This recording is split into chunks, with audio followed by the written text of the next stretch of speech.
ಒಬ್ಬ ಶ್ರೇಷ್ಠ ಗುರು ನಮ್ಮ ಅದೃಷ್ಟವನ್ನೇ ಅಂದ್ರೆ ನಮ್ಮ ಲೈಫನ್ನೇ ಚೇಂಜ್ ಮಾಡಕ್ಕೆ ಬಂದಾಗ ನಮ್ಮ ನಡವಳಿಕೆ ಹೇಗಿರಬೇಕು ಇದೊಂದು ಸಿಂಪಲ್ ಪ್ರಶ್ನೆ ಥರ ಕಾಣ್ಬೋದು, ಆದರೆ ಇದರೊಳಗೊಂದು ದೊಡ್ಡ ಚಾಲೆಂಜ್ ಇದೆ ಅಂತ ನನಗನ್ಸುತ್ತೆ.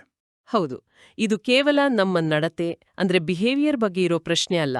ಇದಕ್ಕಿಂತ ಹೆಚ್ಚಾಗಿ ನಮ್ಮ ಆಂತರಿಕ ಸ್ಥಿತಿ ನಮ್ಮ ಹೊರಗಿನ ಅದೃಷ್ಟವನ್ನ ಹೇಗೆ ರೂಪಿಸುತ್ತೆ ಅನ್ನೋದು ಇವತ್ತಿನ ಚರ್ಚೆಯ ಮೂಲ. ಎಕ್ಸಾಕ್ಟ್ಲಿ. ಇಂದು ನಾವು ಡಿಸೆಂಬರ್ 2025ನ ಒಂದು ವಿಶೇಷ ಆಧ್ಯಾತ್ಮಿಕ ಜ್ಞಾನದ ಮೂಲವನ್ನು ನೋಡ್ತಾ ಇದ್ದೀವಿ. ಇದು ಬ್ರಹ್ಮಕುಮಾರಿ ಸಂಪ್ರದಾಯದ ಒಂದು ಬೋಧನೆ. ನಮ್ಮ ಉದ್ದೇಶ ಇದರ ತತ್ವಗಳನ್ನು ಬೋಧಿಸೋದಲ್ಲ, ಬದಲಿಗೆ ಇದರಲ್ಲಿರೋ ಪವರ್ಫುಲ್ ಆದ ಮಾನಸಿಕ ಮತ್ತು ತಾತ್ವಿಕ ಟೂಲ್ಸ್ ಅನ್ನ ಹೊರತೆಗೆದು ಅವು ಇವತ್ತಿನ ನಮ್ಮ ಲೈಫಿಗೆ ಹೇಗೆ ಹೆಲ್ಪ್ ಆಗ್ಬೋದು ಅಂತ ನೋಡೋದು. ಸರಿ, ಸೊ ಇದರಲ್ಲಿ ಬರೋ ಕೆಲವೊಂದು ಟೆಕ್ನಿಕಲ್ ಪದಗಳನ್ನ ಕೇಳಿ ಯಾರೂ ಕನ್ಫ್ಯೂಸ್ ಆಗೋ ಅಗತ್ಯ ಇಲ್ಲ.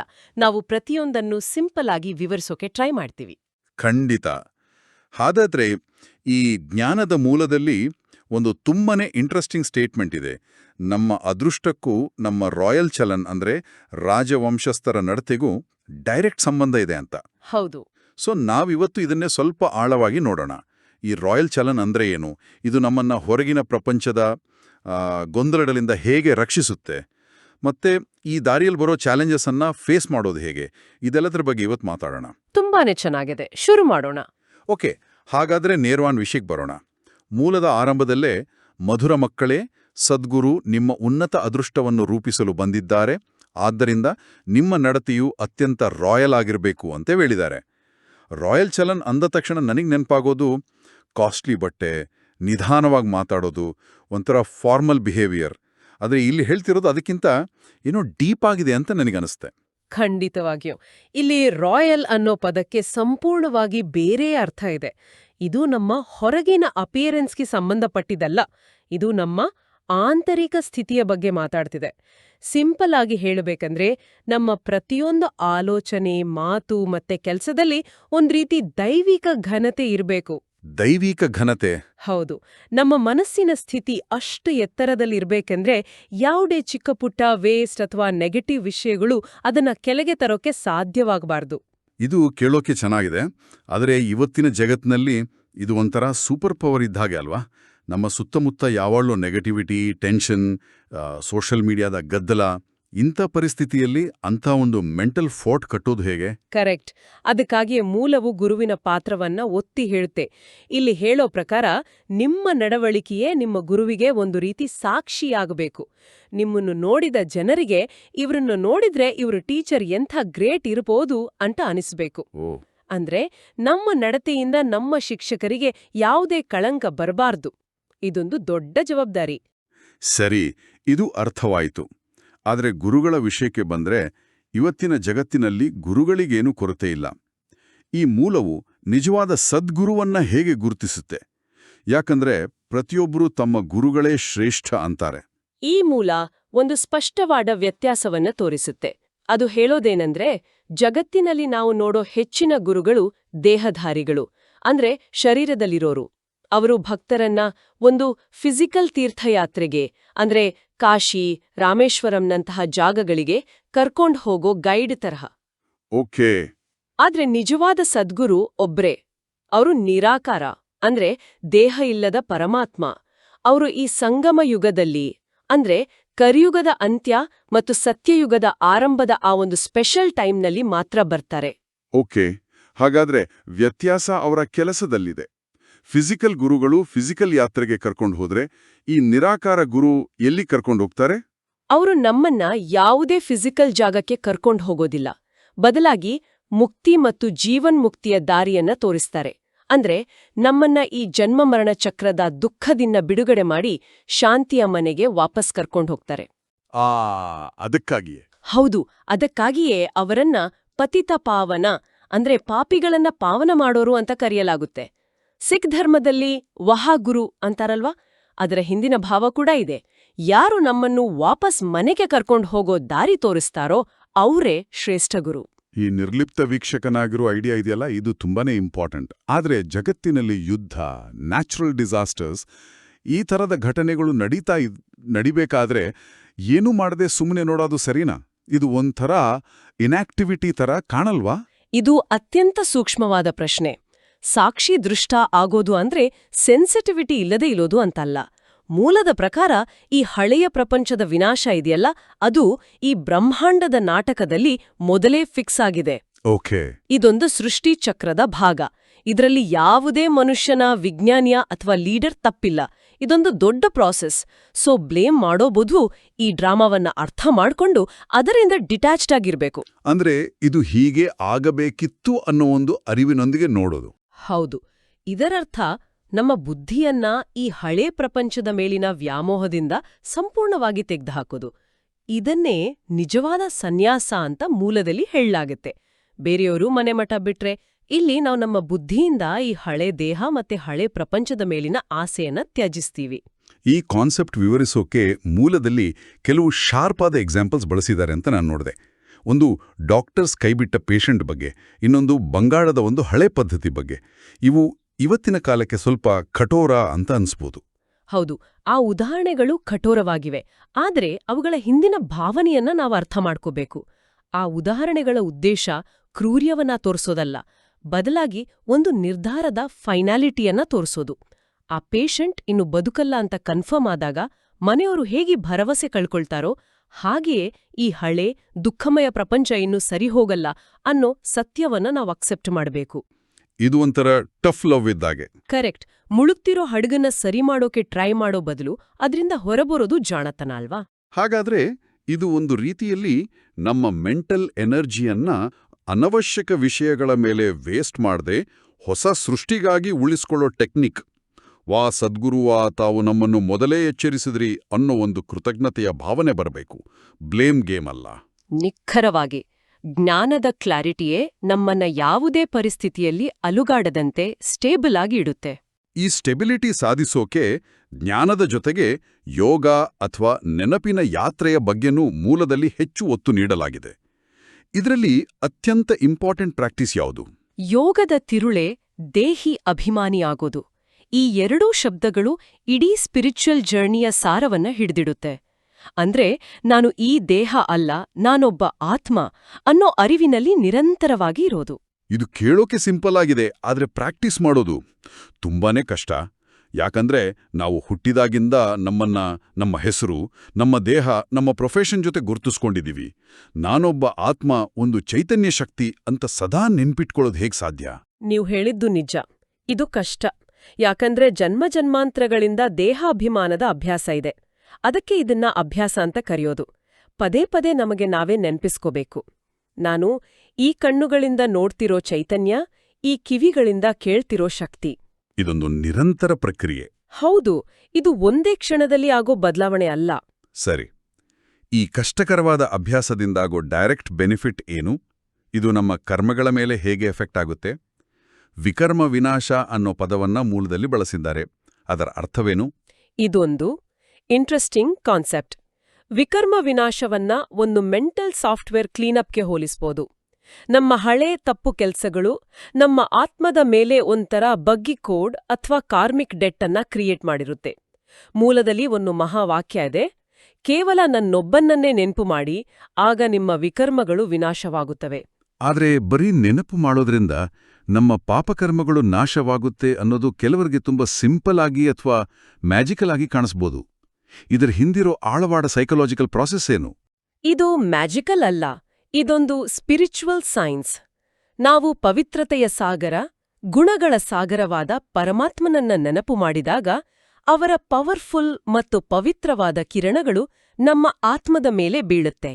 ಬೆಂಕಿ ಹೇಗೆ ಕಸವನ್ನು ಸುಡುತ್ತೋ, ಹಾಗೆಯೇ ಆ ದೈವಿಕ ಶಕ್ತಿ ನಮ್ಮ ಆತ್ಮದ ಮೇಲಿರೋ ನೆಗೆಟಿವ್ ಸಂಸ್ಕಾರಗಳನ್ನ ಅಥವಾ ಪಾಪಕರ್ಮಗಳ ಭಾರವನ್ನ ನಿಧಾನವಾಗಿ ಸುಟ್ಟು ಹಾಕುತ್ತೆ.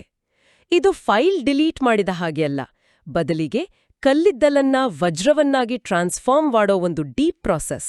ವಾವ್! ಹಾಗಾದ್ರೆ ಇದು ಒಂಥರ ಸ್ಪಿರಿಚುವಲ್ ಆಲ್ಕಿಮಿ. ಇದರಲ್ಲಿ ನಮ್ಮ ಮೂಲ ಮನೆ, ಪರಮಧಾಮವನ್ನ ನೆನಪಿಸ್ಕೊಳ್ಳೋದಕ್ಕೂ ಒಂದು ಸ್ಪೆಷಲ್ ಇಂಪಾರ್ಟೆನ್ಸ್ ಕೊಟ್ಟಿದ್ದಾರೆ. ಹೌದು. ಪರಮಧಾಮ ಅಥವಾ ಶಾಂತಿಯ ಧಾಮವನ್ನ ನೆನಪಿಸ್ಕೊಳ್ಳೋದು ನಮ್ಮ ಮೂಲ ಸ್ವರೂಪವನ್ನ ನಮ್ಗೆ ನೆನಪಿಸುತ್ತೆ. ನಾವು ಮೂಲತಃ ಶಾಂತ ಸ್ವರೂಪರು, ಪವಿತ್ರರು. ಆ ಮನೆಯನ್ನ ನೆನಪಿಸ್ಕೊಂಡಾಗ ನಮ್ಮ ಮನಸ್ಸು ಈ ಪ್ರಪಂಚದ ಗದ್ದಲದಿಂದ ದೂರವಾಗಿ ತನ್ನ ರಿಯಲ್ ಸ್ಟೇಟ್ಗೆ ವಾಪಸ್ ಬರುತ್ತೆ. ಈ ನೆನಪೇ ನಿಜವಾದ ಗಂಗಾ ಸ್ನಾನದ ಹಾಗೆ. ಹೇಗೆ ಗಂಗಾ ನದಿಯಲ್ಲಿ ಮುಳುಗಿದ್ರೆ ಪಾಪಗಳು ಹೋಗತ್ತೆ ಅನ್ನೋ ನಂಬಿಕೆ ಇದೆಯೋ, ಹಾಗೆಯೇ ಈ ಜ್ಞಾನ ಮತ್ತು ನೆನಪಿನ ಸಾಗರದಲ್ಲಿ ಮುಳುಗೋದ್ರಿಂದ ಆತ್ಮ ಪಾವನವಾಗತ್ತೆ. ಈ ವಿಷಯವನ್ನ ವಿವರಿಸೋಕೆ ಮೂಲದಲ್ಲಿ ಗ್ರಂಥ ಸಾಹಿಬ್ ಮತ್ತು ಜಪ್ ಸಾಹಿಬ್ಗಳ ರೆಫರೆನ್ಸ್ ಕೂಡ ಬಂದಿದೆ. ಇದರ ಉದ್ದೇಶವೇನು? ಇದರ ಉದ್ದೇಶ ಏನಂದ್ರೆ, ಸತ್ಯ, ಜ್ಞಾನ ಕೇವಲ ಒಂದು ಧರ್ಮಕ್ಕೆ ಸೀಮಿತವಾಗಿಲ್ಲ. ಅದು ಬೇರೆ ಬೇರೆ ಧರ್ಮಗ್ರಂಥಗಳಲ್ಲಿ ಇಶಾರೆಗಳ ರೂಪದಲ್ಲಿ ಇದೆ ಅಂತ ತೋರ್ಸೋದು. ಸಿಖ್ ಧರ್ಮಗ್ರಂಥಗಳಲ್ಲಿಯೂ ಒಬ್ಬ ಸಾಹೇಬ್ ಅಥವಾ ಭಗವಂತನನ್ನ ನೆನಪಿಸೋದ್ರ ಬಗ್ಗೆ ತುಂಬಾನೇ ಹೇಳಿದ್ದಾರೆ. ಇಲ್ಲಿಯೂ ಅದೇ ಸತ್ಯವನ್ನ ಹೇಳ್ತಿದ್ದಾರೆ. ಹೌದು.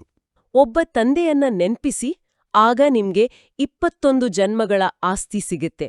ಜ್ಞಾನ ಸಿಂಪಲ್ ಆಗಿದೆ, ಆದ್ರೆ ದೇಹ ಅಭಿಮಾನದಿಂದಾಗಿ ಮನುಷ್ಯರು ಕನ್ಫ್ಯೂಸ್ ಆಗಿದ್ದಾರೆ. ಸ್ಪಷ್ಟವಾಯಿತು. ಹಾಗಾದ್ರೆ ಈ ಜ್ಞಾನವನ್ನ ನಮ್ಮ ಡೈಲಿ ಲೈಫ್ನಲ್ಲಿ ಅಳವಡಿಸಿಕೊಳ್ಳೋದು ಹೇಗೆ? ಮೂಲದಲ್ಲಿ ಧಾರಣೆಗಾಗಿ, ಅಂದ್ರೆ ಜೀವನದಲ್ಲಿ ಅಳವಡಿಸಿಕೊಳ್ಳೋಕೆ ಯಾವ ಮುಖ್ಯ ಅಂಶಗಳನ್ನ ಕೊತ್ತಿದ್ದಾರೆ? ಇವತ್ತು ಧಾರಣೆಗಾಗಿ 2 ಬಹಳ ಇಂಪಾರ್ಟೆಂಟ್ ಪಾಯಿಂಟ್ಸ್ ಇದೆ. ಮೊದಲನೇದು, ನಾವು ಆಲ್ರೆಡಿ ಮಾತಾಡಿದ ಹಾಗೆ ದೇಹಿ ಅಭಿಮಾನಿಯಾಗೋಕೆ ಪೂರ್ತಿ ಪ್ರಯತ್ನ ಮಾಡೋದು. ದೇಹ ಮತ್ತೆ ದೇಹದ ಸಂಬಂಧಗಳಾದ ಹೆಸರು, ರೂಪ, ಧರ್ಮ, ಜಾತಿ ಎಲ್ಲದರಿಂದ ಬೇರೆಯಾಗಿ ನಾನೊಬ್ಬ ಆತ್ಮ ಅನ್ನೋ ಅರಿವನ್ನ ಸ್ಟ್ರಾಂಗ್ ಮಾಡ್ಕೋಬೇಕು. ಓಕೆ. ಮತ್ತು ಇದರ ಜೊತೆಗೆ ನಮ್ಮ ನಡತೆಯಿಂದ ನಮ್ಮ ಗುರುವಿಗೆ ಅವಮಾನ ಆಗದಂತೆ ನೋಡ್ಕೋಬೇಕು. ಮತ್ತು ಎರಡನೆಯ ಅಂಶವು ಸೇವೆಯ ಬಗ್ಗೆ ಇದೆ ಅಲ್ವಾ? ಇದು ಕೇವಲ ನಮ್ಮಗಾಗಿ ಅಲ್ಲ, ಬೇರೆಯವರಿಗೂ ಈ ಜ್ಞಾನವನ್ನ ತಲುಪಿಸೋ ಬಗ್ಗೆ. ಹೌದು. ಸ್ಪಿರಿಚುವಲ್ ಪ್ರೋಗ್ರೆಸ್ನಲ್ಲಿ ಸೇವೆಗೆ ಬಹಳ ದೊಡ್ಡ ಸ್ಥಾನ ಇದೆ. ವಿಜಯಮಾಲೆಯ ಮಣಿಯಾಗ್ಬೇಕಂದ್ರೆ ಅನೇಕರನ್ನ ತಮಗೆ ಸಮಾನರನ್ನಾಗಿ ಮಾಡಬೇಕು. ಅಂದ್ರೆ ಬೇರೆಯವರಿಗೂ ಈ ಜ್ಞಾನದ ದಾರಿಯನ್ನ ತೋರಿಸ್ಬೇಕು. ಆದ್ರೆ ಇದನ್ನೊಂದು ಬರ್ಡನ್ ಆಗಿ ಮಾಡೋದಲ್ಲ. ನಾವು ದೇವರ ಹತ್ರ ವಿಶ್ವದ ರಾಜನಾಗೋಕೆ ಓದ್ತಿದೀವಿ ಅನ್ನೋ ಒಂದು ಆಂತರಿಕ ಖುಷಿಯಿಂದ, ಉತ್ಸಾಹದಿಂದ ಮಾಡಬೇಕು. ಆ ಖುಷಿಯಲ್ಲಿ ಸೇವೆ ಮಾಡಿದಾಗ ಸಕ್ಸೆಸ್ ಗ್ಯಾರಂಟಿ. ಸೇವೆಯ ಮೆಸೇಜ್ ಅನ್ನ ಸಿಂಪಲ್ ಆಗಿ ಹೇಗೆ ಹೇಳ್ಬೇಕು? ಯಾಕಂದ್ರೆ ಸ್ಪಿರಿಚುವಲ್ ವಿಷಯಗಳು ಕೆಲವೊಮ್ಮೆ ಕಾಂಪ್ಲೆಕ್ಸ್ ಆಗಿರುತ್ತೆ. ಸೇವೆಯ ಮೂಲ ಸಂದೇಶವನ್ನ 2 ವಾಕ್ಯದಲ್ಲಿ ಹೇಳ್ಬಹುದು. ಒಬ್ಬ ತಂದೆಯನ್ನ ನೆನಪಿಸಿ ಮತ್ತು ನಿಮ್ಮ ಆಸ್ತಿಯನ್ನ, ಅಂದ್ರೆ ಹೊಸ ಸ್ವರ್ಗೀಯ ಪ್ರಪಂಚವನ್ನ ನೆನಪಿಸಿ. ಯಾಕಂದ್ರೆ ಬೇರೆಯೆಲ್ಲಾ ಧರ್ಮಸ್ಥಾಪಕರು ಆತ್ಮಗಳನ್ನ ಮೇಲೆ ಶಾಂತಿಧಾಮದಿಂದ ಕೆಳಗೆ ಈ ಡ್ರಾಮಾ ಸ್ಟೇಜ್ಗೆ ಪಾರ್ಟ್ ಮಾಡೋಕೆ ಕರ್ಕೊಂಡ್ಬರ್ತಾರೆ. ಸರಿ. ಆದ್ರೆ ಈ ಚಕ್ರದ ಕೊನೆಯಲ್ಲಿ ಒಬ್ಬ ತಂದೆ ಮಾತ್ರ ನಮ್ಮೆಲ್ಲರನ್ನೂ ವಾಪಸ್ ಮನೆಗೆ ಕರ್ಕೊಂಡು ಹೋಗ್ತಾರೆ. ಈ ಸಿಂಪಲ್ ಮತ್ತು ಪವರ್ಫುಲ್ ಮೆಸೇಜ್ ಅನ್ನ ಎಲ್ಲರಿಗೂ ತಲುಪಿಸೋದೇ ದೊಡ್ಡ ಸೇವೆ. ಇದು ಬಹಳ ಸ್ಪಷ್ಟವಾಗಿದೆ.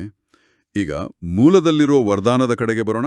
ಇವತ್ತಿನ ವರದಾನ: ನಿರಂತರ ನೆನಪಿನ ಮೂಲಕ ಅವಿನಾಶಿ ಗಳಿಕೆಯನ್ನು ಜಮೆ ಮಾಡುವ ಸರ್ವ ಖಜಾನೆಗಳ ಅಧಿಕಾರಿ ಭವ.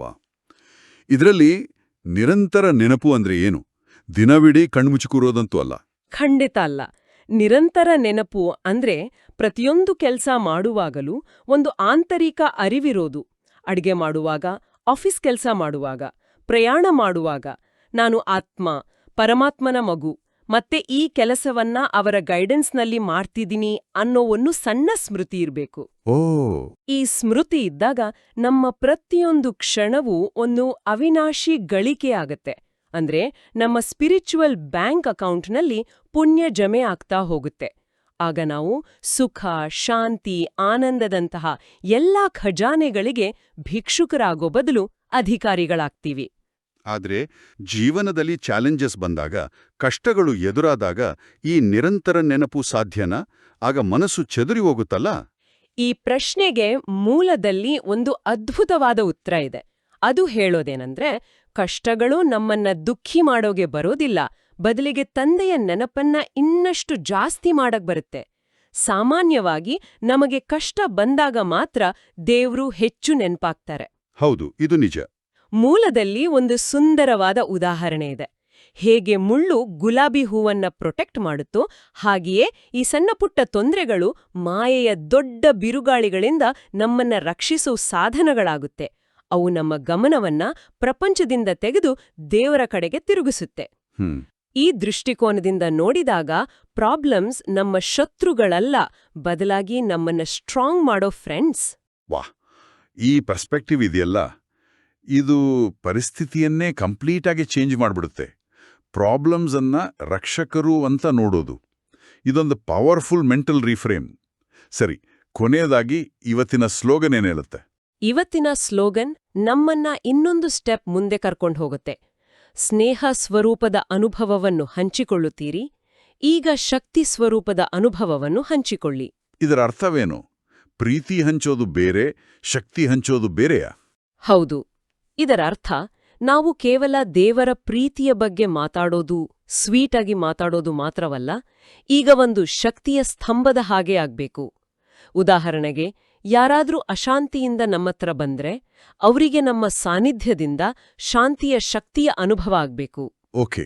ಯಾರಾದ್ರೂ ಧೈರ್ಯ ಕಳ್ಕೊಂಡು ಬಂದ್ರೆ ನಮ್ಮಿಂದ ಅವರಿಗೆ ಎದುರಿಸೋ ಶಕ್ತಿಯ ಅನುಭವ ಆಗ್ಬೇಕು. ನಮ್ಮ ಮಾತು ಮತ್ತು ವರ್ತನೆಗಳು ಕೇವಲ ಪ್ರೀತಿಯನ್ನ ಮಾತ್ರವಲ್ಲ, ಶಕ್ತಿಯನ್ನೂ ಪ್ರಸರಿಸಬೇಕು. ಹಾಗಾದ್ರೆ ಇದು ಕೇವಲ ಸಮಾಧಾನ ಹೇಳುವುದಕ್ಕಿಂತ ಹೆಚ್ಚು. ಇದು ನಮ್ಮ ಇರುವಿಕೆಯಿಂದಲೇ ಬೇರೆಯವರಿಗೆ ಶಕ್ತಿ ತುಂಬೋದು. ಕೊನೆಯಲ್ಲಿ ಬ್ರಹ್ಮಬಾಬಾರವರನ್ನ ಫಾಲೋ ಮಾಡೋ ಬಗ್ಗೆ ಒಂದು ಅವ್ಯಕ್ತ ಇಶಾರ ಇದೆ. ಟೈಮ್ನಲ್ಲಿ ಎಲ್ಲರಿಗೂ ಆಶೀರ್ವಾದ ನೀಡೋ, ಒಳ್ಳೆ ಸಂಕಲ್ಪಗಳನ್ನ ನೀಡೋ ಸೇವೆಯನ್ನ ಮಾಡಿದ್ರು, ಹಾಗೆಯೇ ನಾವು ಈಗ ಆ ಸ್ಥಿತಿಯನ್ನ ತಲುಪೋಕೆ ಪ್ರಯತ್ನಿಸಬೇಕು. ಅದ್ಭುತ. ಹಾಗಾದ್ರೆ ಇವತ್ತಿನ ಈ ಆಳವಾದ ಚರ್ಚೆಯ ಸಾರಾಂಶ ಏನಂದ್ರೆ, ಸದ್ಗುರು ನಮ್ಗೆ ಶ್ರೇಷ್ಠ ಅದೃಷ್ಟವನ್ನ ಕೊಡೋಕೆ ಬಂದಿದ್ದಾರೆ ಮತ್ತು ಅದರ ಕೀ ನಮ್ಮ ರಾಯಲ್ ಚಲನ್ ಅಂದ್ರೆ ನಮ್ಮ ಶ್ರೇಷ್ಠವಾದ ಆಂತರಿಕ ಸ್ಥಿತಿಯಲ್ಲಿದೆ. ಹೌದು. ಇದರರ್ಥ ಹಳೆಯ ಪ್ರಪಂಚದಿಂದ ನಮ್ಮ ಬುದ್ಧಿಯನ್ನ ಬೇರ್ಪಡಿಸೋದು, ತಂದೆಯ ನಿರಂತರ ನೆನಪಿನಲ್ಲಿರೋದು ಮತ್ತು ಚಾಲೆಂಜಸ್ ಅನ್ನ ನಮ್ಮ ನೆನಪನ್ನ ಸ್ಟ್ರಾಂಗ್ ಮಾಡೋ ಅವಕಾಶಗಳಾಗಿ ನೋಡೋದು. ಮತ್ತು ಕೇವಲ ಪ್ರೀತಿಯನ್ನ ಹಂಚ್ಕೊಳ್ಳೋದಲ್ಲದೆ ಶಕ್ತಿಯ ಸ್ವರೂಪರಾಗಿ ಬೇರೆಯವರಿಗೆ ಶಕ್ತಿ ಕೊಡೋದು. ಈ ಚರ್ಚೆ ಕೇಳುಗರಲ್ಲಿ ಕೆಲವು ಆಳವಾದ ಚಿಂತನೆಗಳನ್ನ ಹುಟ್ಟುಹಾಕಿರ್ಬೋದು. ಕೊನೆಯಲ್ಲಿ ಅವರೇ ಆಲೋಚನೆ ಮಾಡೋಕೆ 2 ಪ್ರಶ್ನೆಗಳನ್ನ ಬಿಟ್ಟು ಹೋಗೋಣ. ಮೊದಲನೇದಾಗಿ, ಇವತ್ತಿನ ಚರ್ಚೆಯಿಂದ ತಮ್ಮ ರಾಯಲ್ ಚಲನ್ನಲ್ಲಿ ಅಂದ್ರೆ ತಮ್ಮ ಡೈಲಿ ಬಿಹೇವಿಯರ್ನಲ್ಲಿ ಅಳವಡಿಸಿಕೊಳ್ಳೋಕೆ ನಿರ್ಧರಿಸೋ ಒಂದು ಪ್ರಾಕ್ಟಿಕಲ್ ಬದಲಾವಣೆ ಯಾವುದು? ಮತ್ತು ಎರಡನೆಯದಾಗಿ, ಕೇವಲ ಒಬ್ಬ ಒಳ್ಳೆಯ ವ್ಯಕ್ತಿಯಾಗಿರೋದು ಮಾತ್ರವಲ್ಲದೆ ತಮ್ಮ ಮುಂದಿನ ಒಂದು ಚಾಲೆಂಜಿಂಗ್ ಸಂವಾದದಲ್ಲಿ ಪ್ರಜ್ಞಾಪೂರ್ವಕವಾಗಿ ಶಾಂತಿ ಅಥವಾ ಧೈರ್ಯದಂತಹ ಒಂದು ಸ್ಪಿರಿಚುವಲ್ ಶಕ್ತಿಯನ್ನ ತಮ್ಮ ಇರುವಿಕೆಯ ಮೂಲಕ ಹೇಗೆ ಪ್ರದರ್ಶಿಸಬಹುದು?